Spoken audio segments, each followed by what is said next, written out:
Alors reprenons le sujet. Les organisations ont-elles encore du sens à l'ère de l'entreprise numérique? Ça, c'est vrai que quand on a vu la question, on s'est dit, ça, c'est quand même une vraie bonne question. Alors, je partage l'avis de Georges Épinette. Moi, ça fait un paquet d'années, par exemple, que j'entends que le DSI est mort. En 1993, il y avait même une couverture d'un grand magazine américain, c'était donc CIO en anglais, c'était Career is over. Bon, il y a toujours des DSI.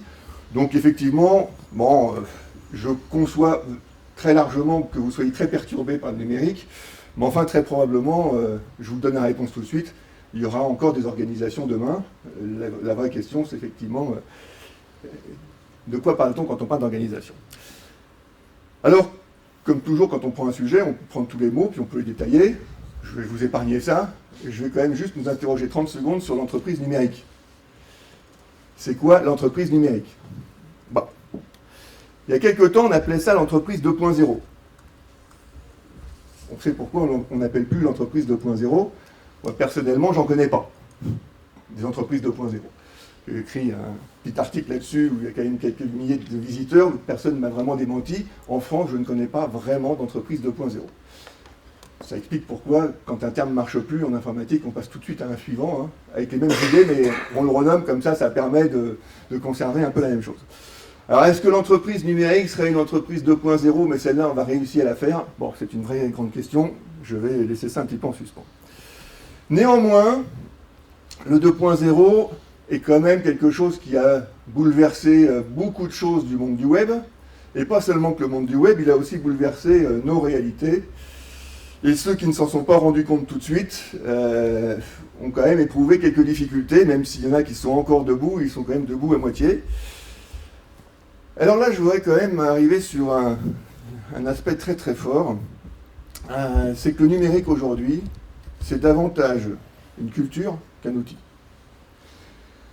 Ça fait 20 ans que j'analyse les technologies numériques, ça fait 20 ans que j'écoute tout un tas de gens qui racontent des choses sur le numérique, et j'en connais pas un qui ne s'est pas trompé un paquet de fois.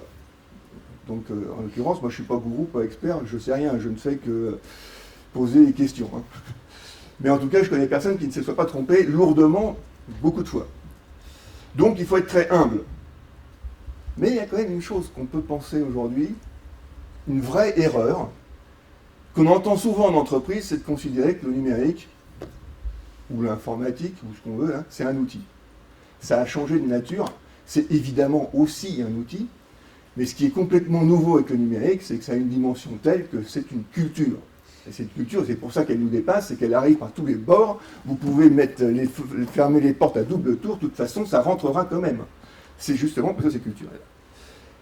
Si vous voulez essayer d'expliquer une révolution sans passer par la case culture, vous allez avoir un peu de mal. Moi, si vous m'expliquez 1968 sans m'expliquer avant la révolution du rock'n'roll et de la musique qu'on écoutait à l'époque, ça va être un peu court. Donc la culture, c'est toujours très important, et dans les printemps arabes auxquels je faisais allusion dans le slide précédent, ou dans ce slide, évidemment que la culture est importante, et c'est plutôt la culture de la liberté amenée par Facebook, etc., pas tellement la capacité d'organisation de Twitter ou de Facebook. Ce qui est très important, c'est de considérer que cette culture, elle est en lien avec des aspirations sociales, ou sociétales, comme on veut, très fortes. Très très fortes. Et c'est ce qui fait que ça va changer beaucoup de choses pour les organisations. C'est que si la société veut, l'entreprise, qu'elle veuille ou qu'elle ne veuille pas, s'en fiche un peu. Une entreprise ne peut pas vivre en dehors de la société dans laquelle elle vit, donc par définition, ça devient quelque chose de très important. Il y avait un chercheur en management qui, il y a quelques années, a écrit un bon bouquin sur l'alignement stratégique. Il avait dit une chose, c'est très compliqué l'alignement stratégique, mais il y a une très bonne nouvelle, c'est que maintenant, avant, on avait quand même un postulat assez clair, c'est qu'il fallait par exemple que l'informatique soit alignée sur la stratégie. Ce qui reposait sur une hypothèse lourde, c'est qu'on connaisse la stratégie. C'est vrai que dans beaucoup d'organisations, c'est pas si simple à découvrir. Et ce qu'il nous disait, c'était, il y a une bonne nouvelle, c'est qu'on s'en fout de la stratégie de l'entreprise. Donc en plus elle change, il suffit qu'un DG saute, machin, etc., les oukases managériales, on s'en fiche. Il suffit de savoir où va la société.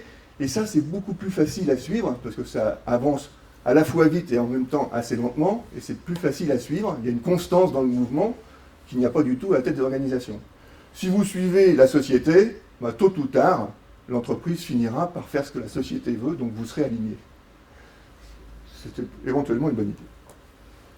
Alors, tout ça pour dire que l'entreprise aujourd'hui n'est plus une île, si toutefois elle l'a été un jour, moi j'en doute, mais à un moment, on pensait qu'on était vraiment isolé, qu'on était maître chez soi, qu'on faisait ce qu'on voulait dans l'entreprise. Bon, aujourd'hui, c'est clair que non. On est encore un peu maître chez soi, mais il y a deux autres dimensions. Il y a l'individu, et cette dimension prend un poids de plus en plus important. Et puis il y a la société, je viens d'en parler. En sachant que tout ça, évidemment, il y a une espèce de porosité, de perméabilité permanente, et on va dire même étendue. Et donc, je voudrais organiser notre présentation à travers trois items. Les structures. C'est quoi les structures d'organisation dans ce nouveau paradigme, qui est cette perméabilité entre ces trois sphères? C'est quoi l'exercice de la fonction managériale à l'heure où tout ça devient perméable? Et puis c'est quoi les nouveaux risques avec cette nouvelle évolution, compréhension que tout est étendu et où il est difficile d'être, on va dire, maître chez soi quelque part.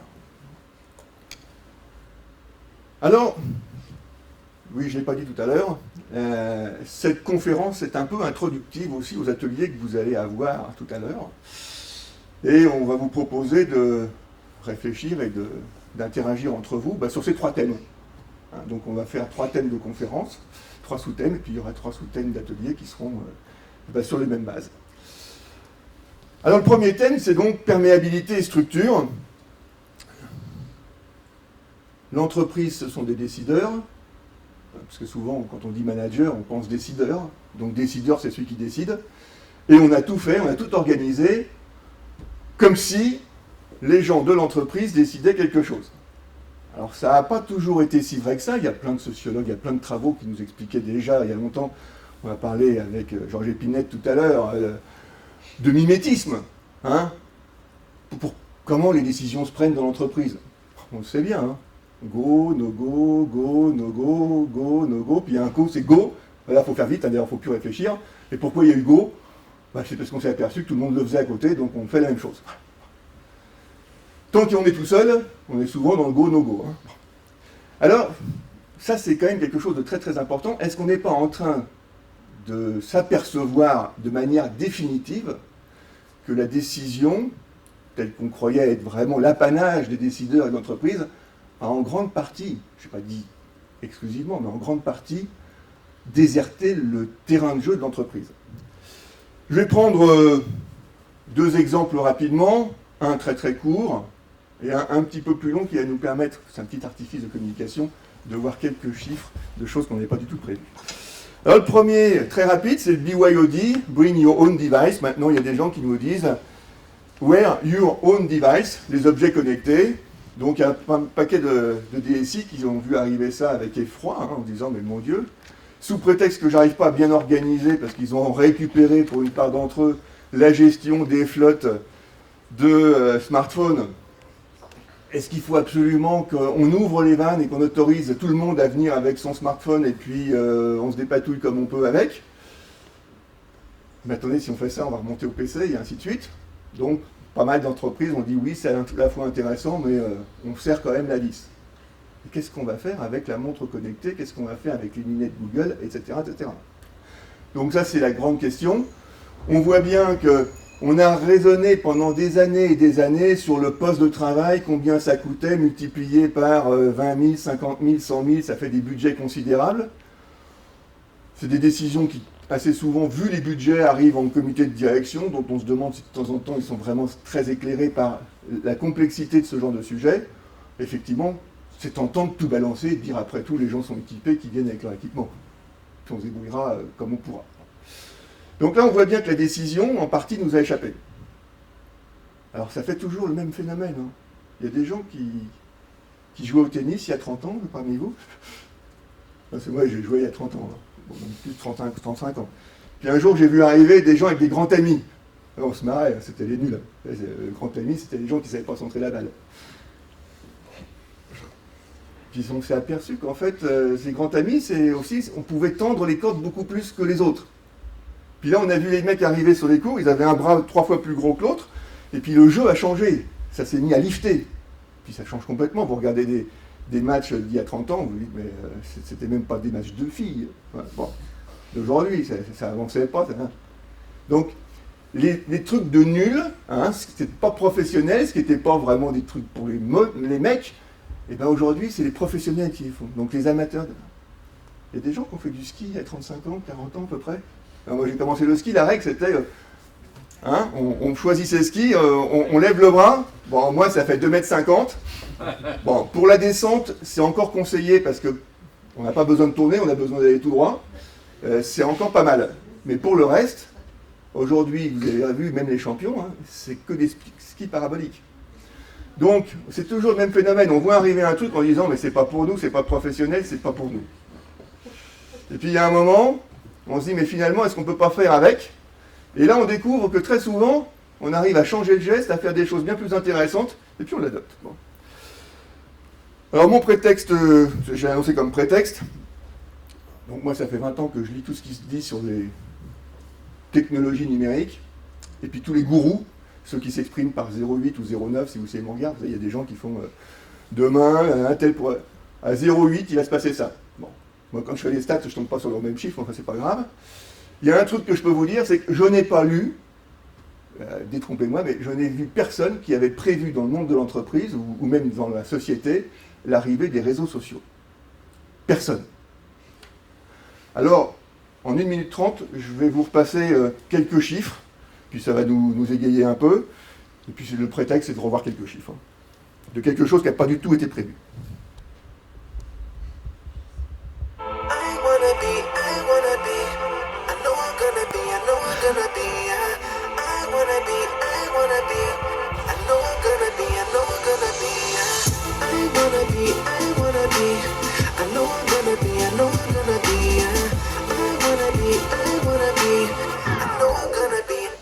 I wanna be famous, I wanna be rich, I just wanna live my life like a star. I wanna have diamonds and champagne in my bath. I wanna have all the fame and fortune you can have. I'ma shine like I'm on TV, I don't care what they say. I wanna be a superstar, superstar, superstar, superstar. On the cover of a magazine, remember my name. I wanna be a superstar, superstar, superstar, superstar. I wanna be, I know I'm gonna be, I know I'm gonna be. Donc ça éclaire mon propos. Personne ne l'a vu venir et aujourd'hui tout le monde court derrière. Ça fait déjà belle lurette que les 40 entreprises du CAC 40 ont plusieurs pages Facebook, etc., etc., que certains directeurs de la communication ou directrices de la communication ont eu dans leur objectif de l'année pour leur prime, etc., l'augmentation du nombre de likes. Attends, notre concurrent, il en a 200 000, nous, on en a 2000, on ne peut pas être comme ça, c'est pas possible, en plus ça se voit. Bon. Donc, évidemment, à un moment, tous les DG de France et de Navarre trouvaient que c'était stupide, c'était bête, c'était pas professionnel et c'était pour les gamins, les leurs éventuellement. D'ailleurs, ils ne comprenaient pas ce qu'ils faisaient là-dessus. Aujourd'hui, on est clair, avec des chiffres pareils, il n'y a personne, je dis bien personne, qui ne veuille tout ça comme client, voire même peut-être comme collaborateur. Donc on court derrière. Voilà typiquement une décision que l'entreprise n'a pas prise, n'a pas demandé, n'a pas voulu, n'a pas souhaité, mais a hérité. Alors évidemment, il ne faut pas s'étonner dans ces cas-là, qu'est-ce qui se passe? Ça ressemble souvent quand même à des poules qui ont trouvé un couteau. On va essayer de faire quelque chose. Alors les réseaux sociaux, maintenant il n'y a pas une entreprise qui n'a pas investi dessus. Hein. Donc forcément il faut changer d'outil, donc forcément on met un budget, forcément on demande à l'informatique de nous mettre des réseaux sociaux. C'est super. Si on savait que les informaticiens étaient des pros de la sociologie, etc., ça se saurait. Bon, que certains, effectivement, aient beaucoup lu depuis quelques années, c'est sans doute, mais ce n'est pas le cas de tous. Moi. J'avance sur un point qui est assez évident, c'est que l'entreprise, vous le savez, jusqu'à présent, c'est plutôt un organigramme. Il y a une réorg. Tu sais qu'il y a une réorg? Ah oui, je sais pas, non, peut-être. Alors quand ça dure des mois, hein, puis une fois que ça a eu lieu, la seule question qu'on pose, c'est « Mais alors, t'es chez qui ?» Voilà. C'est pas « Qu'est-ce que tu fais ?» T'es chez qui, quoi? Si les entreprises fonctionnaient uniquement avec un organigramme, ça se saurait. Alors il y a un outil qui est connu, hein, ça s'appelle un sociogramme. Ça a été inventé en 1930. Et c'est pas utilisé. Je ne sais pas pourquoi. Qu'est-ce que font les réseaux sociaux si ce n'est de remettre au goût du jour le sociogramme? Pourquoi les gens font des choses ensemble? Quelles sont les connexions informelles dans l'entreprise? Il se passe des choses fabuleuses à la machine à café. Enfin, surtout dans les grands groupes. Hein. C'est comme ça qu'on sort de l'ornière des projets. T'en es où, toi? Oh, ça fait 3 mois que j'avance pas. Et pourquoi t'appelles pas Gérard? Je connais pas Gérard, moi j'appelle la direction. Oh non, pas eux! Appelle Gérard si tu veux, moi je l'ai appelé, je peux te l'appeler, j'ai bossé avec lui pendant 10 ans. Donc c'est une compétence importante, ça. Eh bien, c'est ce qu'on découvre avec ces réseaux sociaux, une mobilisation nouvelle. Qu'est-ce que sont les structures dans l'entreprise? C'est une manière de légitimer la décision. On met des structures parce que à la tête de chaque structure, il y a quelqu'un qui est capable de signer un bon de commande. Il est habilité jusqu'à tel montant. C'est une manière d'organiser ça. Aujourd'hui, finalement, on s'aperçoit que les décisions, ça va être comme tout le monde le veut. Ok, il faudra peut-être quelqu'un qui signe, mais de toute façon, c'est pas comme ça que ça va se décider. C'est pour optimiser l'action. Hein, traditionnellement, on se dit que on met les spécialistes au même endroit, comme ça, ils vont pouvoir éventuellement s'entraider, mais surtout, on va pouvoir faire des choses beaucoup plus productives, massifier, etc. À l'inverse, aujourd'hui, on nous parle de rupture. Bon, c'est assez différent comme type de structure. Cultiver l'appartenance, la structure, ça sert aussi à ça. Hein. Si vous mettez tout le monde au même endroit, qui fait à peu près les mêmes choses, qui a les mêmes aspirations, ils vont vraiment se sentir très très proches et puis appartenir au même groupe. Aujourd'hui, dans une entreprise qui est de plus en plus éclatée, y compris avec un apport de plus en plus important de l'extérieur, alors on appelle ça comme on veut, on appelle ça des sous-traitants, on appelle ça des co-traitants, on appelle ça ce qu'on veut. C'est quelque chose de plus en plus important. Comment on fait pour gérer cette entreprise étendue, avec ces structures? C'est évidemment quelque chose que l'on connaît depuis des années, mais auquel on n'a pas forcément de réponse. Et puis l'information, bon, classiquement, les structures, elles servaient justement à piloter cette information dans une époque où l'information était rare. C'est plus du tout le cas. Donc comment on fait aujourd'hui? Sachant que quand l'information était rare, évidemment, le pouvoir, c'était celui qui arrivait à retenir l'information et à gérer et à l'éditer comme il voulait. Et que là, aujourd'hui, c'est comment on arrive à interdire à ce qu'elle rentre, alors même que, évidemment, par cette porosité, elle entre tout le temps. Évidemment, les structures, c'est aussi un type. Alors, on a des types de structures, bon, type hiérarchique, classique. Et puis, ces dernières années, ça fait une bonne vingtaine d'années, sur mon moins 25, où on s'est dit, alors non, parce qu'en fait, ce serait plus intelligent de travailler sur les processus. Alors, effectivement, on va faire de la réingénierie, on va enlever les silos, ce moyennant quoi, dans beaucoup d'organisations, on enlève les silos verticaux pour faire des silos horizontaux, etc., etc. Mais donc, voilà, les processus sont là pour ça. Et évidemment, l'informatique, qui est quand même, faut bien le dire, le bras armé du management depuis toujours, eh bien, a prospéré sur cette logique. Et à travers les processus, on retrouvait les notions de workflow, les ERP, les CRM, tous les trucs en 3 lettres avec M dedans si possible, hein, qui sont très gros, qui sont très chers, qui partent de l'idée qu'il y a une donnée unique à un endroit, etc. etc. Bon. Et puis, dans ces processus, on a bien compris les idées au départ, mais très souvent, on s'est aperçu qu'on était tombé, peut-être, dans certains cas, dans une forme d'idéologie du tout processus. Tout devait être passé à la machine du processus. Et quand on regarde de près, évidemment, on s'aperçoit que la plupart du temps, les processus, c'est plutôt des procédures que des processus. Ce qui n'est pas tout à fait la même chose. Mais ça, vous le savez. Et aujourd'hui, on voit ces réseaux sociaux arriver et on est un peu troublé. Non, parce que ça veut dire quoi, les réseaux sociaux? Soyons clairs. Hein. Le collaboratif, c'est quoi? C'est tout le monde s'organise autant que de besoin pour faire ce qu'il a à faire, dans ce qu'il comprend être ce qu'il a à faire. Je vais revenir alors encore dans un temps très ancien. Mais aujourd'hui, 100% des entreprises que je connais, et des DG que je connais, disent on veut développer le collaboratif chez nous. 100%. Pour moi, 100%, ça me trouble, ça me choque. Je trouve ça suspect. Le collaboratif, tel que je viens de le définir, dans les années 70, on aurait appelé ça comment? Je pense qu'on aurait appelé ça de l'autogestion. Bon, alors je repose la question. Combien y a-t-il d'entreprises favorables au développement de l'autogestion? C'est bizarre, je pense qu'on ne va pas être à 100%. Hein. Donc il y a quand même comme un hiatus. Bon. Néanmoins, tout le monde y va. Donc, alors est-ce qu'on est dans la mode? C'est un grand sujet. N'empêche qu'on y va. Donc on a bien une tension là qui est assez importante. On a voulu moderniser les organisations en disant, bon, la hiérarchie, ok, tout ça, ça sent le moisi, c'est pas grave, on a la solution, on va s'en sortir avec les processus.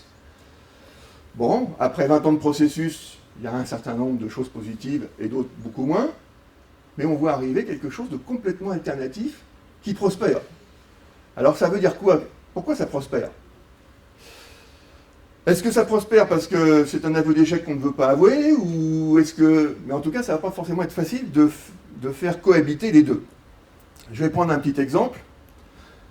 Vous savez ce que c'est qu'une informatique classique. Hein. Une informatique classique, on l'a dit, il y a un administrateur de base de données, il y a quelqu'un qui gère les habilitations, les droits d'accès, etc. etc. Voilà les nouveaux types d'outils.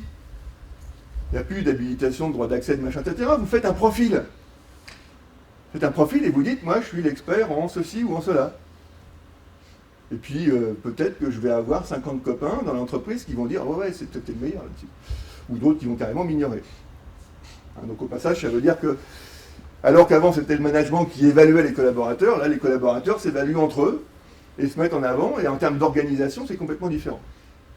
Est-ce qu'on peut avoir une informatique qui gère à la fois des habilitations, des droits d'accès, des machins à l'ancienne, de manière très hiérarchique, et puis ce genre d'informatique? Et est-ce que cette opposition entre informatique ne révèle pas quelques oppositions conceptuelles qui ne sont pas tout à fait levées? Dit autrement, on a peut-être là des critères de choix à trouver entre logiques qui sont antagonistes. Quand je dis antagonistes, ça ne veut pas dire que ce n'est pas possible de les faire travailler ensemble. Je vous rappelle qu'un biceps et un triceps, ce sont des muscles antagonistes. C'est quand même utile pour se bouger. Hein. Bon, par contre, j'ai encore jamais vu quelqu'un arriver à tendre son biceps et son triceps en même temps. Même des yogis qui ont 50 ans de yoga, etc., j'ai pas encore vu. Bon. Donc, il y a une manière de s'y prendre sans doute, pour rendre ça compatible, qui n'est pas complètement spontané, et qu'on aurait intérêt à investiguer, à regarder, parce qu'à l'heure où on nous dit qu'il faut absolument aller dans le collaboratif, à part dire, nous, on a plein de communautés chez nous. Hein. Bon, quand on a dit ça, ça on y reviendra plus tard, on n'a quand même pas dit grand-chose. Et puis en quoi c'est compatible ou pas avec les organisations précédentes, les structures, est-ce qu'on a la culture que l'on avait dans l'entreprise avant. Donc ça, c'est la partie structure. On va passer à notre deuxième chapitre. Donc perméabilité, qui est le fil conducteur, hein, je vous le rappelle, entre mes trois sphères, entreprise, société et individu. Cette perméabilité est la fonction ou le renouveau de la fonction managériale. Alors, j'ai dit tout à l'heure, je ne connais pas d'entreprise 2.0, j'ai évidemment été un peu provocateur. J'en connais. Enfin, elles sont américaines et du numérique. Donc pas très intéressante. Et même en France, j'en connais une. Bon, j'en connais pas 36, mais j'en connais une. C'est une petite entreprise, une PMI, 300 personnes, à 30 km au sud d'Angoulême, donc dans la France profonde. Très improbable. Voilà. Une entreprise qui fabrique et vend du grillage pour clôturer votre jardin ou un stade de foot ou accessoirement une prison. Enfin. Donc c'est un peu de métal avec un peu de plastique autour pour pas que ça rouille. Vous imaginez que c'est pas très simple de vivre d'arriver à produire ça en France. Cette entreprise a une particularité, c'est qu'en 2008, elle s'est mise à former tout le monde au web. Et puis du coup, il s'était passé des choses absolument hallucinantes. Donc plutôt que d'en parler, je vais laisser parler. C'était une petite interview de cette entreprise qui s'appelle Lippi, et donc de l'un de ses présidents, enfin de son président, qui s'appelle Frédéric Lippi. Alors donc, vous aurez de toute façon les slides, hein, et je vais revenir de toute façon sur cette expérience. Frédéric Lippi.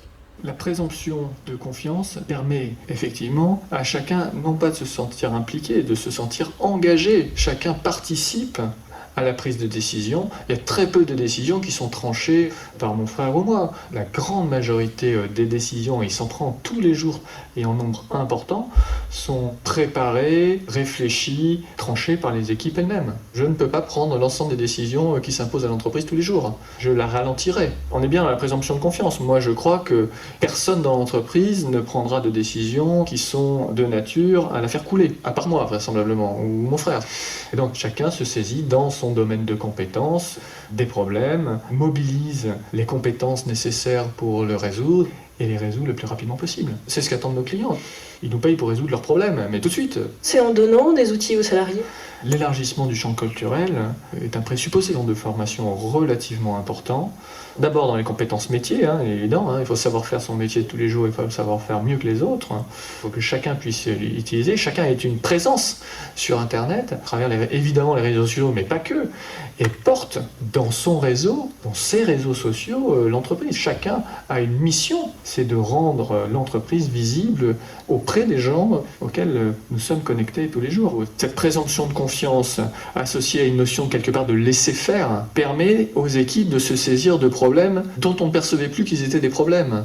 À un moment donné, on a fait approvisionner un certain nombre de produits d'ateliers chinois. Un jour, les équipes nous ont expliqué qu'elles étaient complètement en mesure de fabriquer ces produits-là à un coût économique avantageux pour l'entreprise. On a dit, banco, démontrez-le. Donc la conception a été faite, les investissements ont été faits dans l'usine et on a pu rapatrier finalement des fabrications que l'on faisait en sous-traitance en Chine. Maintenant, elles sont faites ici à Moutier. Donc on voit bien que le socle formation, partage de vision, émergence de leaders et d'entrepreneurs, ça amène à revoir les business models, oui, ça me semble très clair. On a, avec un certain nombre de nos clients récurrents, des croissances qui dépassent très largement les croissances de marché. Donc oui, il y a dans cette façon de voir le fonctionnement de l'entreprise des apports très très significatifs en termes purement économiques. C'est une expérience vraiment unique en France et à regarder vraiment à la loupe. Elle est difficilement reproductible parce qu'il y a eu quelque chose que je vais vous expliquer et qui fait qu'on ne peut pas la reproduire. C'est dommage, telle qu'elle. Mais qu'on comprend pourquoi derrière il y a eu tout ce qui s'est passé. En fait, il y a eu un changement de direction. Ce sont deux personnes qui avaient créé cette entreprise il y a 50 ans, qui ont passé la main à leurs deux fils respectifs, donc changement de génération. Vous allez dire, bah oui, on a tout compris. Non, c'est pas du tout ce que vous pensez. Ça devait être dans les années 2004-2005. Et les deux fils qui venaient des entreprises de technologie, etc., sont arrivés avec plein de bonnes idées, de jeunes vraiment qui avaient plein de bonnes idées. Et ils ont failli faire couler la boîte. Ils ont équipé en ERP, ils ont fait à peu près, c'est ceux qui le disent, à peu près toutes les erreurs qu'on pouvait faire. Et puis, ils avaient un petit souci qu'on connaissait pas mal dans les entreprises vers 2007-2008. Ils avaient constaté qu'ils avaient accumulé des quantités de DIF, de droits individuels à la formation, hallucinants, et que là, ça allait finir par poser un problème. Donc ils se sont dit, on ferait peut-être faire quelque chose. Donc ils s'étaient dit, pourquoi pas faire une espèce de web school pour que les gens aient quand même petit vernis sur ces choses dont on a peut-être besoin tous, à titre personnel et peut-être dans l'entreprise. Et puis la crise est arrivée, moins 40% sur le carnet de commandes. Qu'est-ce que vous faites? Vous mettez tout le monde dehors, au moins pour un temps, ou alors vous dites, justement, on a le plan de formation, l'active et on forme tout le monde. Donc ils ont formé 100%, je dis bien 100% des effectifs en quelques mois. Alors ça change tout. Ça change tout parce que quand vous formez des gens au web, Web School, alors à tout ce que vous pouvez imaginer de ce qu'on peut utiliser sur le web, donc alors, savoir évidemment se servir d'un moteur de recherche, c'est bête, mais à Moutier sur Bohème en 2005, il y avait des gens qui ne savaient pas. Et puis aussi faire un montage vidéo, puis aussi faire des trucs qui ne sont pas complètement indispensables à l'entreprise. Mais quand les gens vous leur dites, voilà comment ça marche, et puis il y a des outils, et puis à la limite, faites un petit exercice de style, et qui ne savent pas à la fin de la formation s'ils vont aller pointer au chômage ou pas, à votre avis, sur quel exercice de style ils vont travailler? Ils sont plusieurs ensemble dans la salle de formation. Là, on constate qu'il y en a un qui est élu local et qui se dit, mais bon sang, mais c'est bien sûr, mais moi, dans ma petite mairie, là, quand on prend une décision, on met tout ça sur Internet. Donc on pourrait très bien savoir s'il y a des mairies qui sont en train de rénover le stade de foot et qui ont besoin de clôture autour, etc. etc. Donc ils ont cherché, c'est un cas pratique. Et alors après, vous imaginez, donc c'est 2-3 personnes qui sont opérateurs, ouvriers de base, et qui vont voir le responsable marketing en lui disant, mais peut-être qu'on pourrait regarder s'il n'y a pas des appels d'offres dans les mairies, etc. Bon, dans une entreprise normale, on dit, ah oui, oui, Coco, on y a pensé, va jouer, nous on fait du marketing, du vrai. Mais là, quand ils arrivent, et qu'ils sont 3, et puis qu'ils arrivent avec sous le bras 9 appels d'offres, c'est difficile de dire, Coco, va voir ailleurs, moi je fais du marketing du vrai. Il ne reste plus qu'une chose à faire, ça donner SADEM quand on est responsable marketing, c'est ce qu'il a fait d'ailleurs. Et ainsi de suite. On voit que cette entreprise a été complètement chamboulée, cul par-dessus tête, avec un principe de base, c'est la présomption de confiance, qui est quand même assez différente de ce qu'on entend régulièrement en termes de management. Des flots de décision, ça, je l'ai déjà un peu évoqué, mais il faut absolument séparer dans nos têtes des grandes décisions qui ne sont pas très nombreuses et qui relèvent effectivement de la haute direction générale et de la foultitude de micro-décisions qui doivent être prises tous les jours et qui doivent être prises au plus près du terrain, parce que sinon on ralentit l'entreprise. Et qu'à appeler tout ça décision, bah, sans doute qu'on mélange un peu des choses. Et que ces micro-décisions, cette foultitude de micro-décisions, bah, ça porte un autre nom que la décision, ça s'appelle l'action tout simplement.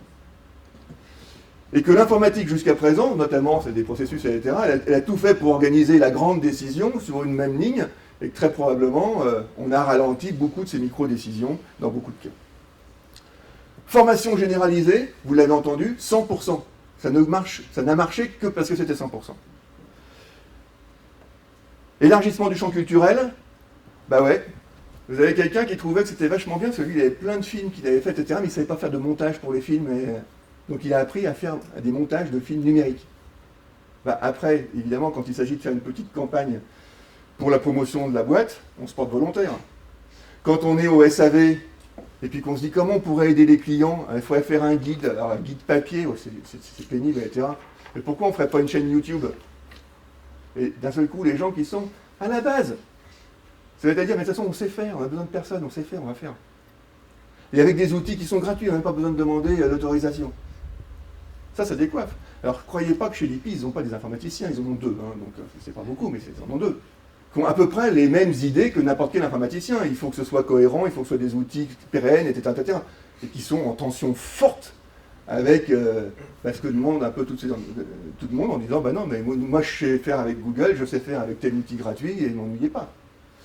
Donc ça, c'est vraiment quelque chose de très important, c'est une formation qui dépasse le cadre strict, immédiat de l'entreprise. Et puis, l'engagement des employés, on attend, chez l'IPI, à ce que tous les employés se sentent tellement concernés par la boîte, qu'ils mobilisent même leurs réseaux sociaux, pour parler de la boîte. C'est quoi les valeurs de la boîte chez l'IPI? C'est simple, hein. Ils ont tous, ils sauraient tous vous le dire, hein. Vous savez, c'est pas le truc quand vous interrogez, je sais plus, oui je sais, j'ai une mission stratégique, je m'en souviens plus. Là c'est simple, c'est vivre à Moutier-sur-Bohême plutôt agréablement. Voilà. Il n'y a qu'un seul employeur, c'est l'IPI, donc ils ont tous compris le message, soit ils s'en sortent ensemble, soit ils s'en sortent pas, c'est la deuxième condition qui est difficile à reproduire. Tout le reste, les entreprises peuvent s'en inspirer. Ces deux conditions-là font peut-être quand même des choses qui expliquent ce succès un peu hallucinant. Et puis, tout le monde se sent concerné, donc tout le monde est un potentiel leader dans l'entreprise. Ça ne veut pas dire un décideur, ça ne veut pas dire un dirigeant, mais en tout cas un intrapreneur. Et puis, vous l'avez entendu, c'est une modification du business model, une performance, une surperformance, c'est-à-dire que voilà, on fait mieux que le marché, on fait mieux que d'habitude avec certains clients. Alors, très rapidement, là, je vais aller plus vite. Bon, évidemment, derrière ça, sur les nouveaux modes de management, il faut quand même placer quelque chose qu'on entend de plus en plus souvent, c'est la gamification qui est de plus en plus important. Là, c'est un gourou peut-être, en tout cas c'est un investisseur qui y croit beaucoup, et qui nous dit que la gamification, la ludification d'entreprise, c'est aussi important que le social. Donc si vous n'y croyez pas, posez-vous la question, il y a 10 ans, si vous aviez cru au social, donc aux réseaux sociaux, etc. Bon, en principe, non.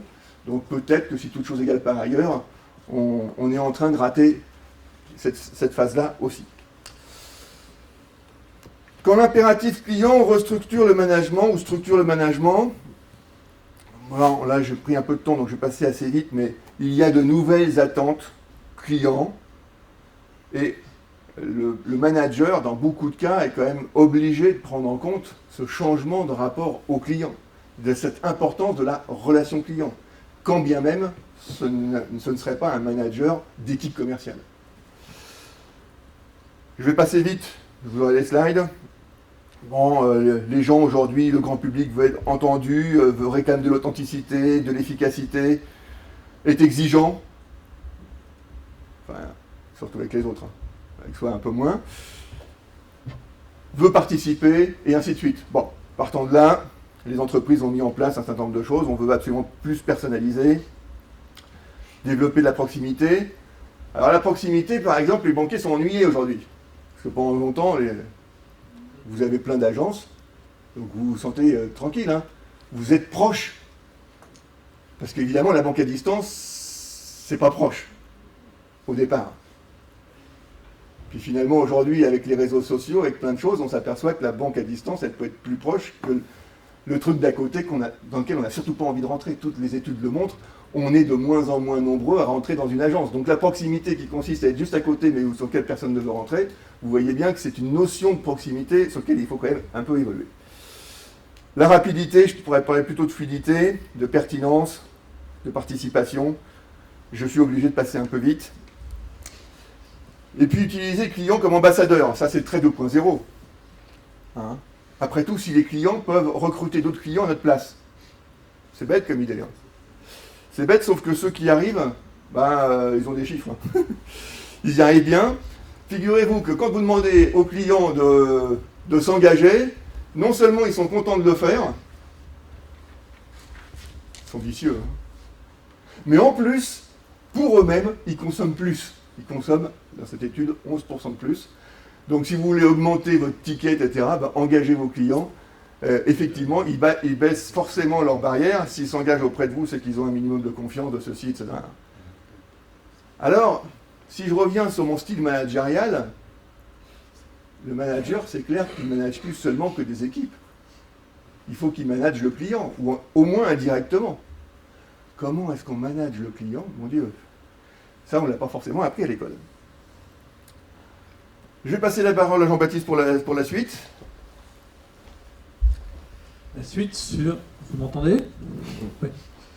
Sur justement les aspects du numérique par rapport aux salariés, et notamment cette ambivalence qu'on a mentionnée au début. C'est-à-dire que le numérique, c'est bien pour avoir un billet électronique ou une documentation électronique plutôt que se balader avec plein de papier. C'est pratique de pouvoir travailler de chez soi et éviter les 30 trajets épuisants. Et puis bien sûr ensuite, c'est comment est-ce que le travail va empiéter sur ma vie personnelle parce que je vais recevoir des mails à 22h, je vais me sentir obligé d'y répondre, enfin bref. Tout ce thème-là a été pas mal déjà rebattu. Il y a un point quand même qui est celui du contrôle de l'activité des salariés, des cadres, qui revient de manière régulière. Et là, on a pris une illustration qui est peut-être assez simple, c'est savoir que tous ces objets connectés, y compris ces bracelets que vous pouvez porter pour vérifier que vous faites suffisamment de pas dans la journée, eh bien, c'est des objets qui généralement ne sont pas sécurisés. C'est-à-dire qu'à la limite, si jamais vous avez remarqué que votre manager il porte un bracelet d'activité, eh bien, il faut savoir que à la fois les données ne sont pas cryptées, vous pouvez savoir s'il est à 10 mètres, s'il est à 20 mètres, donc vous pouvez vous arrêter de faire la bamboula quand vous savez qu'il est à la porte, grâce à la proximité de l'atténuation du signal Bluetooth. Ensuite, vous pouvez savoir s'il s'est beaucoup bougé ou pas pendant la matinée ou la soirée parce que les données de son activité ne sont pas cryptées. Et en fait, tous ces objets-là laissent des traces. Et l'entreprise, elle n'a même pas besoin maintenant, en l'occurrence, de vous faire porter un badge électronique pour savoir où vous êtes. Il suffit qu'elle vous suive à la trace par donc les adresses MAC de vos objets communicants. Donc on voit qu'il y a un vrai sujet. À la limite, votre téléphone portable qui est dans votre poche, vous pourrez peut-être mesurer si vous êtes endormi sur votre poste de travail ou si vous bougez beaucoup. Ça peut aller assez loin. Et donc, à tel point que la CNIL donc commence à s'interroger sur la possibilité de réguler et surtout de savoir mais comment est-ce qu'on garantit l'intimité du salarié et quelle part d'intimité on peut avoir. Voilà un aperçu, mais plus généralement sur le plan des ressources humaines, comment à l'époque du 2.0 on va pouvoir manager ses collaborateurs. Alors certains chercheurs en management disent, avancent que management ça vient justement de ménage. Pour faire le ménage, la question c'est de savoir est-ce que les collaborateurs, il faut les ménager parce qu'ils vont devenir plus susceptibles ou non. Enfin, comment peut-on les gérer? Et aussi, il y a la question de cette génération Y et puis ceux qui arrivent derrière. Et c'est vrai que dans le 2.0, il y a au cœur cette notion centrale d'empowerment, de mettre les individus en capacité de leur donner les moyens, de leur donner les moyens d'être créatifs et puis de décider d'agir et de leur donner ces moyens-là parce que c'est eux qui sont au plus près du terrain. Et donc, c'est eux qui vont prendre les bonnes décisions, les décisions les plus adaptées sur un certain nombre de situations, qui vont être le plus à l'écoute du client et autres. Donc, il y a cette capacité d'initiative et de décision qui est exigée dans l'esprit du 2.0. Et non seulement, donc, on leur demande d'être capable de décider, mais on leur demande aussi de s'engager un peu comme on peut le demander vis-à-vis du client. Donc l'engagement dans le domaine des RH, c'est par exemple la cooptation pour le recrutement. Et donc dans un contexte où les profils peuvent être difficiles ou de plus en plus difficiles à recruter, de tensions sur les ressources, ça devient un levier important. Et non seulement on demande aux salariés, c'est pas seulement fais signe à tes potes et dis-leur que la soupe elle est bonne dans notre boîte, c'est ensuite engage-toi pour dire mais celui-là c'est un bon ou pas. Et en fait, on demande aux individus d'en recommander d'autres. Et effectivement, il s'agit de gérer l'engagement et pousser à s'engager les salariés avec ce 2.0. Alors, cette logique d'engagement et d'empowerment, elle a une sorte de contrepartie. C'est qu'effectivement, on devient responsable de soi-même, de ses compétences. Ça se développe en même temps que tout le discours sur l'employabilité. Alors, bien sûr, on pourrait dire, effectivement, c'est normal, c'est bien de chercher à être employable le plus longtemps possible, à être acteur de ses propres compétences. Mais il y a tout un autre discours qui consiste à dire, mais écoutez, le salarié, il est là pour faire son travail. Si jamais il doit en plus être acteur de ses propres compétences, c'est la responsabilité de l'entreprise de le former. Donc il y a une opposition de logique qui est en train de se mettre en place. Et de savoir comment le salarié, si jamais on lui demande d'être responsable de ses propres compétences, quels sont les moyens et quelles sont les techniques de formation qu'on peut mettre en œuvre, techniques de formation qui, bien sûr, elles aussi sont impactées par le 2.0. Parce que vous n'êtes pas sans avoir entendu parler de ces MOOC, ces Massive Open Online Courses, où n'importe qui peut s'inscrire pour suivre les cours du MIT qui sont broadcastés sur Internet ou de n'importe quelle grande université américaine. Et Polytechnique s'y est mis récemment et d'autres, effectivement, institutions en France. Et c'est une autre manière de concevoir l'enseignement, mais c'est quand même toujours aussi une manière de considérer le rapport d'enseignement comme on a un maître qui, du haut de sa chaire, et puis qui va s'adresser donc à un public qui a des possibilités d'interaction par des tweets et autres, mais c'est toujours du one-to-many. Et donc après le MOOC, en fait, on a le doc, où là, on n'est plus dans une logique centralisée, mais dans une logique distribuée de cours ouverts et collaboratifs. Alors ça, c'est une autre chose. D'autres formes d'enseignement, de formation, dispositifs de formation apparaissent. C'est les flipped classrooms, où là, le modèle, c'est plus on donne un cours quasiment magistral et puis on demande aux élèves ou aux étudiants de faire des exercices chez eux le soir ou dans l'après-midi ou en télé. Non, c'est plutôt on demande aux élèves individuellement d'assimiler le contenu théorique, tout seul, chez eux, sur leur ordinateur, et puis ensuite, ils se déplacent auprès du prof uniquement pour faire des applications, des exercices ou faire justement résoudre les points difficiles. Alors, classroom. Oui, parce qu'on est dans une logique d'enseignement, c'est des expérimentations, ça ne vous aura pas échappé, qui ont lieu dans des universités, et puis aussi à l'éducation nationale, et dans les systèmes d'enseignement secondaire à l'étranger, mais en France également. Alors c'est vrai qu'on a l'habitude de casser du sucre sur le dos de l'éducation nationale, mais ils sont actuellement en train de tester ces dispositifs-là. J'attends toujours de connaître le nom d'une entreprise qui est en train de tester pour la formation de ses salariés des dispositifs aussi innovants et qui, a priori, devraient même être encore plus efficaces, puisque les adultes sont censés être plus responsables que les enfants ou les adolescents. Vous serez d'accord avec moi? Donc on voit qu'il y a tout un champ dans la formation de mise en œuvre du 2.0. Et au-delà, non seulement on demande aux salariés à être acteurs de ses propres compétences, mais aussi d'être le vecteur de l'entreprise, l'ambassadeur de son image et de son propre profil. C'est-à-dire que eh bien, vous êtes responsable de vos compétences, de votre CV, et puis de votre mise en valeur sur le marché de l'emploi. À la limite, le collaborateur qui vient dire « Oui, mais comment ça se fait, je ne suis pas reconnu en interne, pourquoi ?» Ben là, vous avez l'objection rêvée. Mais c'est quoi ta visibilité sur le net? Que dit ton profil LinkedIn? Combien y a-t-il de dizaines de personnes qui ont validé tes compétences sur ton profil? Et on voit bien que la contrepartie, justement, de cet empowerment, de cette mise en avant, de cet engagement, c'est également, eh bien, je dois me mettre en valeur, faire valoir mes compétences internes à l'extérieur aussi.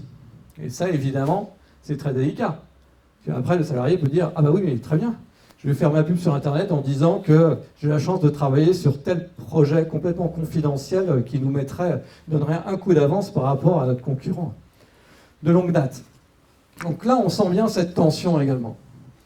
Un troisième point qui va aussi dans ce sens de la responsabilisation, mais sur un autre plan, peut-être même beaucoup plus intime, c'est celui du bien-être au travail. Et ce bien-être au travail, en fait, on entre dans une logique qui nous vient d'outre-Atlantique en grande partie, qui va au-delà de ce qu'on pensait en termes de santé au travail. Vous avez ici une plateforme, même plusieurs plateformes, qui incitent les salariés à s'occuper de leur santé en mettant des protocoles, donc avec de la gamification, en s'arrangeant pour faire un minimum d'activités, en organisant des challenges, en partageant des données biométriques d'activité pour être vérifié que vous bougez suffisamment. Ici, donc, le fondateur de Virgin qui met en place des indicateurs stimulants sur donc, la consommation de calories, des points, des badges, etc. pour montrer que Virgin est une entreprise active, mais au sens propre du terme, avec aussi des systèmes de points où vous pouvez gagner des tickets, des places de concert, des lots ou des séjours gratuits dans des hôtels. Des incitations. Mais pourquoi? Pourquoi? Bien parce qu'en fait, les entreprises s'y retrouvent là-dedans. Et elles s'y retrouvent, alors, c'est passé assez rapidement, mais il y a toute une recherche académique qui identifie dans le bien-être des salariés, donc, un des principaux gains en termes de rentabilité, levier d'efficience, là ça va un peu vite, je vais revenir sur le précédent si ça m'est possible, où en fait on s'aperçoit que c'est un gisement à véritablement employer. Et alors, donc, et donc vous avez ici l'Harvard Business Review qui maintenant apparaissent comme un impératif stratégique qui effectivement va permettre de faire des économies. Et ces économies, déjà on a les premiers résultats qui s'élèvent alors de 200 € d'économies par an et par salarié. Vous multipliez ça pour une entreprise de 10 000, 20 000, 100 000 et vous avez tout de suite des montants qui commencent à intéresser des dirigeants des grandes entreprises. Et ce n'est pas un hasard si ces plateformes que vous avez vues, et qui d'ailleurs sont souvent construites en partenariat avec des universités américaines, des organismes de médecine, des facultés de médecine, eh bien, donc 50% des entreprises du Fortune 500 en seront équipées dès 2015. C'est demain. Donc ce mouvement-là est en train de prendre de l'ampleur et il est accompagné d'une autre conception qui est de dire la responsabilité de l'employeur, elle ne s'arrête pas aux portes de l'entreprise. On n'est plus dans la logique de conditions de travail, mais c'est comment est-ce que je m'arrange pour que mon salarié ait un mode de vie sain, y compris en dehors du travail, pour qu'il puisse, qu'il ne s'enivre pas le samedi soir, pour qu'il n'y ait pas d'accident de voiture et qu'il arrive pas trop détruit le matin, pour qu'il y ait l'énergie pour justement booster la productivité. Alors toutes ces questions-là qui renvoient à la responsabilisation, à l'engagement, à l'empowerment, évidemment, elles interrogent la question de l'encadrement du pouvoir et qu'est-ce que devient un cadre, un manager, un dirigeant. Tout à l'heure, Christophe vous parlait du responsable marketing qui avait l'habitude de gérer les initiatives et dire je fais ça, et puis qui voit qu'il est mis en difficulté à partir du moment où en dessous on a une autre manière de l'aider. Les gens de la base disent ben, si on allait démarcher un tel.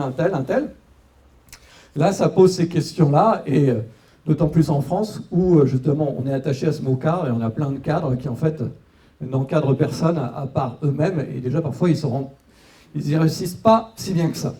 Alors, on voit qu'il y avait les styles managériaux classiques. Alors il y avait des styles, vous avez peut-être appris ça, des styles autocratiques, dirigistes, laisser-faire, participatifs, etc. On avait des styles qui étaient plus ou moins bien dans l'absolu, mais qui volent en éclats, et qui vont voler en éclats à cause de ces nouvelles formes de responsabilisation, de stimulation, d'injonction, qui sont parfois un peu paradoxales auprès des salariés. Et en fait, on se rend compte qu'il va falloir inventer ou adapter des formes de management qui vont être adaptées aux situations ou aux challenges auxquels l'équipe ou le salarié va être confronté. Dernier point sur lequel nous allons passer relativement rapidement, c'est cette question de l'évaluation des risques, puisque les risques traversent ces frontières qui sont de plus en plus perméables. La première, donc, elle est bien connue, c'est justement sur ces questions d'intimité, donc confidentialité et d'écoute, d'observation. Donc on avait eu de grandes attentes auprès d'Obama. Effectivement, on est passé du Yes We Can au Yes We Scan. Vous verrez le détail des petites... Nous progressons vers une société parfaitement monitorée. Le corollaire de cela, c'est effectivement que ces données que nous créons dans des volumes de plus en plus importants chaque année, données d'entreprise, données personnelles, elles commencent à fuir, et donc il ne se passe pas une semaine, voire moins, sans qu'on ait un scandale.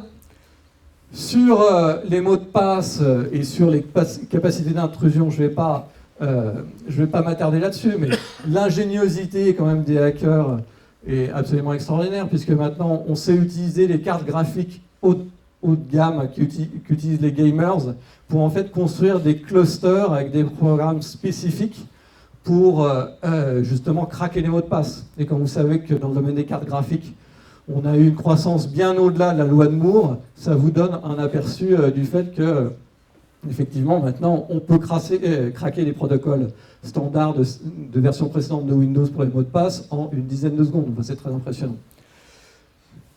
Un autre problème qui est plus tellement dans la sécurité, qui est celle de la réputation, puisque effectivement, qui dit visibilité, dit risque d'exposition.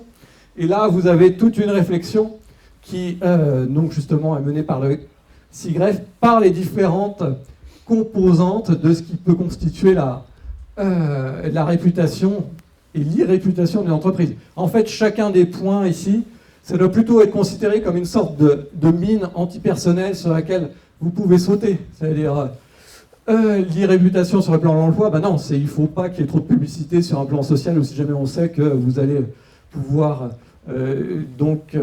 licencier un certain nombre de personnes. La citoyenneté, si vous avez un sous-traitant à l'autre bout du monde qui va avoir un ouvrier qui va se suicider, jeté par la fenêtre, eh bien effectivement, ça va se répandre un peu partout. Performance, leadership, gouvernance et autres. Je ne vais pas m'étendre là-dessus. En revanche, ce qui est étonnant, c'est qu'il y a des crises qui apparaissent et qui, cette fois, sont complètement inattendues. Je gagne 70 €, vous êtes au Suisse, alors vous fermez votre gueule. Le jour où vous saurez gagner 85 € comme moi, vous pourrez parler. Mais c'est la réalité. Vous voulez pas, vous voulez vous cacher la réalité. Si vous n'aviez pas des gens comme moi à payer 10 000 € d'impôts, vous n'auriez pas votre salaire. Vous ferez quoi? Vous seriez à la rue. Mais moi, je vous pique 70 € parce que si vous êtes client chez Orange, vous savez, la semaine prochaine où je suis pour Orange, Je suis à Saint-Domingue. Et j'y vais tous les mois.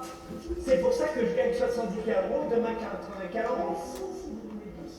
Mais c'est pas. Mais oui, sauf que vous, parce que vous pensez, mais madame, mais attendez, quel est votre salaire de merde?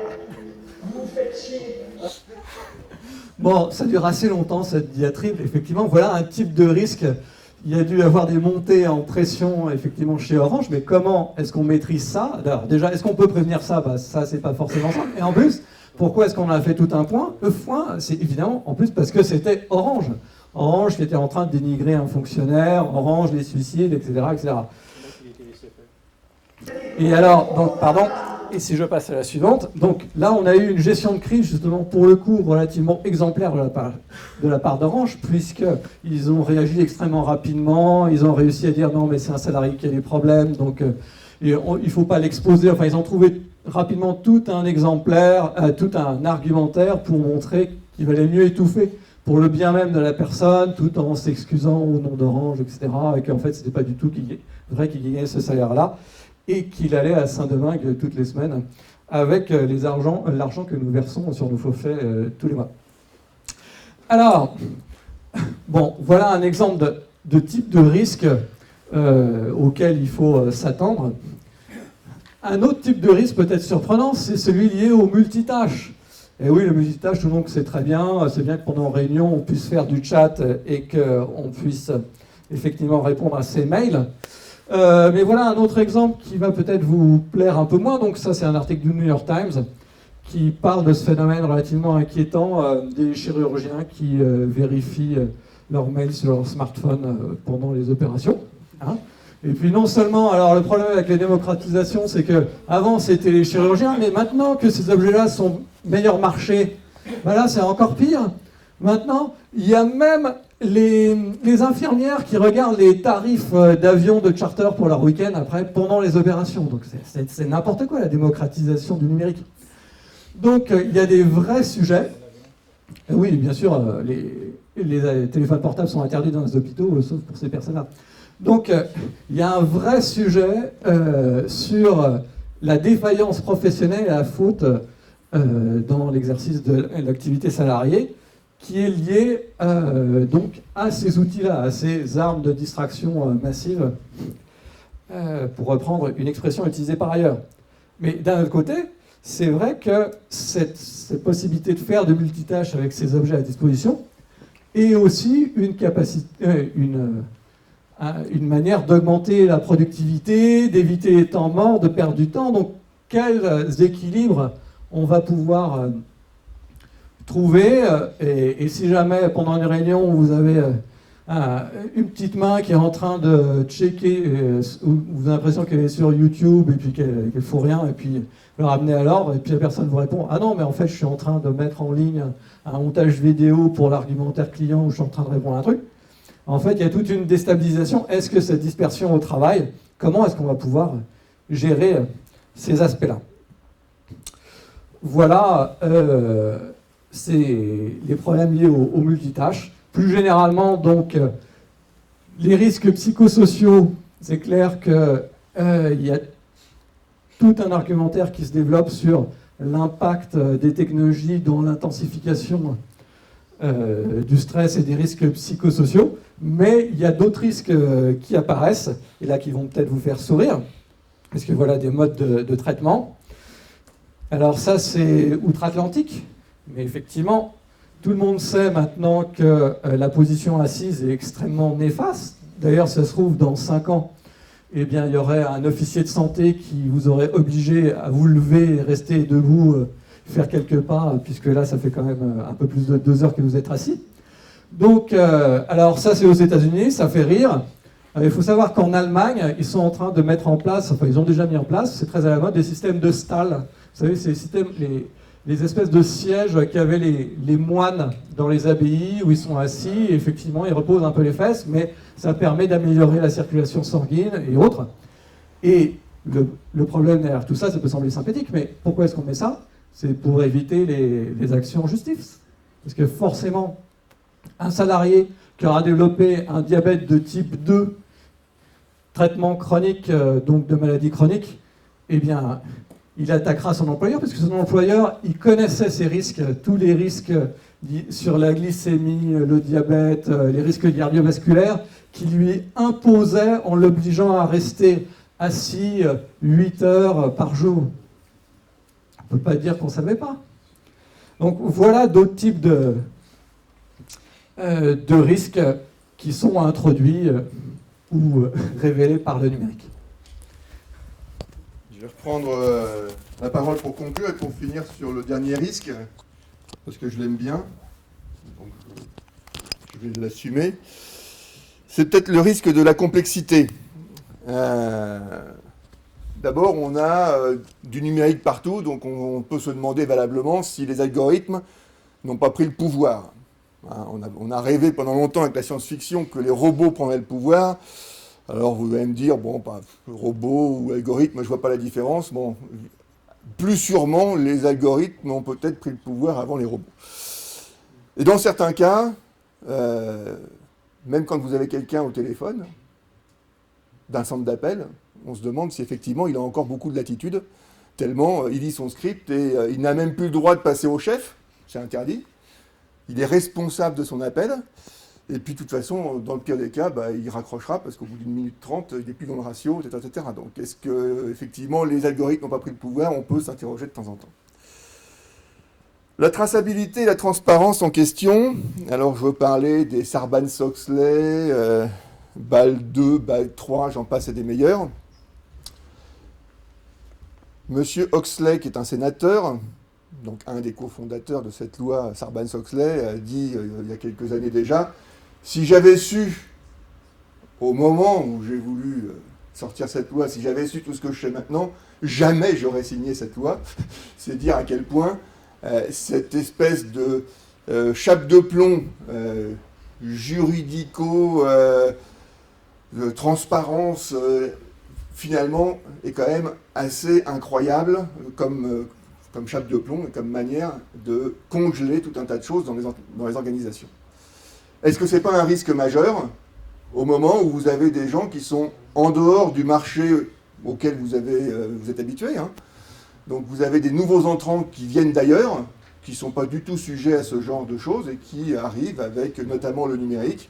Je pense à Google, je pense à des Uber, je pense à toutes ces organisations qui viennent casser des modèles économiques installés et qui prospèrent à une vitesse absolument hallucinante, hein. Uber qui est quand même particulièrement contesté, hein, donc cette espèce d'organisation noire contre les taxis, c'est quand même 13 milliards de dollars de valorisation. Pour une boîte qui n'a pas 2 ans, vous dites effectivement il y a quand même quelque chose qui se passe. Donc ces nouveaux entrants pourraient très bien arriver sur des organisations fossilisées par des réglementations qui devaient nous protéger de tout un tas de risques et qui finalement ne nous protégeaient pas grand-chose, hein. Les crises, on les a quand même vues s'accumuler, hein. Et il est quand même douteux de penser que ça nous protège définitivement de nouveaux risques. Et puis, de manière plus générique, peut-être de manière encore plus provocatrice, est-ce que finalement, nous n'avons pas créé une nouvelle technocratie, une nouvelle forme de bureaucratie, en lien fort avec l'informatique, hein. J'ai parlé tout à l'heure de bras armés du management. Vous n'avez qu'à regarder ce qui se passe dans des hôpitaux. Vous voyez bien que l'informatique, c'est quand même fait pour les directeurs d'hôpitaux, pour essayer de contrer le pouvoir des médecins qui, jusqu'à présent, disaient « oui, mais moi, c'est moi qui sais, donc je fais ce que je veux. » Bon. Dans les métiers, on a eu souvent ce genre de choses. En fait, on voit bien qu'à travers tout un tas de couches supplémentaires qui se sont ajoutées, aujourd'hui, Georges Épinette rappelait tout à l'heure, il faudrait faire de l'urbanisation des systèmes d'information. Peut-être, c'est une piste. Est-ce que ce n'est pas une couche de plus qu'on ne sait pas gérer dans l'entreprise et qui en rajoute, et qui en rajoute, et qui en rajoute une fois de plus? L'affaire Wikileaks nous a appris quand même quelque chose d'intéressant. Alors, ce n'est pas officiel, mais c'est tout à fait réel. C'est que pendant très longtemps, les Américains essayaient de faire converger les deux ministères en projection, c'est-à-dire ceux qui sont en dehors des frontières, le ministère des Armées et le ministère des Affaires étrangères, pour massifier leur système d'information, que ça coûte moins cher, qu'ils aient plus d'informations sur tout le monde, etc., etc. Et quand on sait maintenant ce qu'on sait sur Prism, etc., on comprend tout le système qui était derrière. Mais ils se sont quand même aperçus avec Wikileaks qu'un deuxième classe de rien du tout, un certain monsieur Mannings, pouvait, au fin fond de nulle part, à partir du moment où il a un mot de passe, siphonner la quasi-totalité des informations.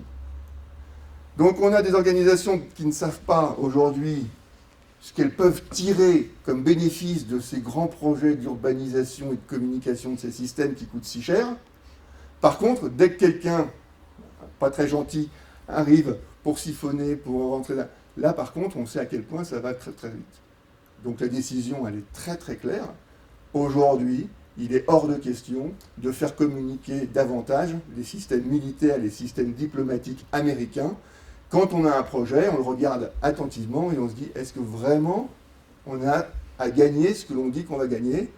Et quel est le risque que l'on a à essayer de faire cette communication généralisée qui est un véritable problème de gestion, qui est forcément très compliqué? Est-ce que c'est gérable? Est-ce que c'est pas la tour de Babel? Alors on l'a intitulé « Déverrouiller sans dérouiller ». Bon, c'est un peu provocateur. Oui, évidemment, il faut déverrouiller, mais on voit bien tous les coups à prendre. Monsieur Obama a quand même été élu président des États-Unis à la surprise générale, en maîtrisant le numérique comme personne. Depuis qu'il est président, ses succès numériques, on les compte. Hein. Ben là encore, on voit l'aspect subversif du numérique, notamment 2.0. C'est très très bien quand vous êtes challenger, quand vous êtes établi. C'est beaucoup, beaucoup plus compliqué. Alors, on a été déjà un petit peu long.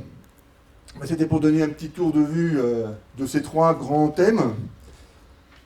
Sur ce fil conducteur, de la perméabilité étendue entre l'entreprise, la société et l'individu. Aujourd'hui, on ne peut réfléchir à rien sans avoir ces trois sphères en permanence en tête. Sur certains sujets, certaines sphères influencent peu, sur d'autres, c'est absolument majoritaire. Donc il faut vraiment avoir ces trois thèmes en tête. Et puis quand on s'interroge sur les structures, quand on s'interroge sur la fonction managériale et son évolution, quand on s'interroge sur les risques, eh bien évidemment, il vaut mieux avoir ce fil conducteur en tête. En tout cas, c'est ce dont on voulait éventuellement vous convaincre. On voulait tellement vous en convaincre que vous allez passer en deuxième semaine, vous allez travailler sur un aspect travaux pratiques. Évidemment, on peut interagir à cet instant. Peut-être si on a quelques questions-réponses, on peut peut-être passer par là, avant de vous expliquer les trois ateliers qui vont suivre après une pause. Je pense qu'il y a une pause qui sera bienvenue. Si vous voulez déjà à cet instant réagir, interagir, contredire, enfin c'est ce que vous voulez, c'est le moment idéal.